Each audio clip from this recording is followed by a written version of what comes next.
যারা content monetization নিয়ে হতাশ তাদের জন্য আমার এই ভিডিও।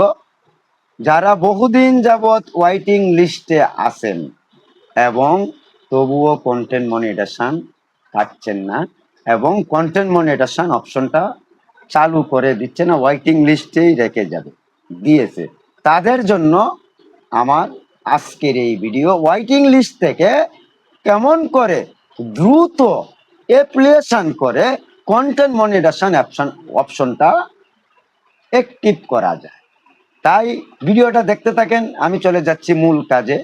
আমি ফেসবুক অফিসিয়াল অ্যাপসটা চালু করব এবং প্রফেশনাল ড্যাশবোর্ডে আমি চলে যাব। প্রফেশনাল ড্যাশবোর্ড ক্লিক করার পরে আমি নিচে স্ক্রল করে চলে যাব, একবারে নিচে অ্যাপস এইখানে লেখা আছে ক্যাডর সাপোর্ট। এই ক্যাডর সাপোর্টে আমি ক্লিক করব।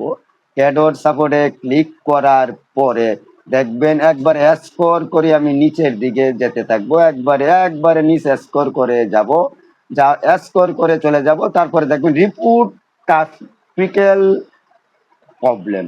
রিপোর্ট টেকনিক্যাল প্রবলেমে আমি চাপ দিবার পরে দেখবেন একবারে নিচে ইনক্লুডিং নামে একটা অপশন আসবে।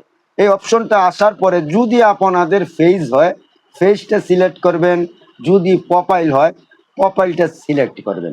আমার যেহেতু ফেজ, আমি ফেজটাই সিলেক্ট করেছি। করার পরে দেখবেন একটা মেসেজ সাপোর্ট বক্স চলে আসবে।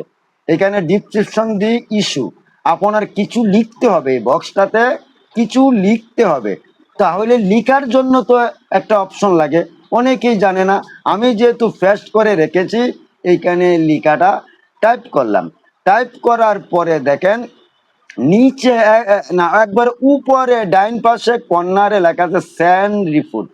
এই যে তীরের চিহ্নটা আছে মেসেজের মতো, এইটাতে আমি ক্লিক করব।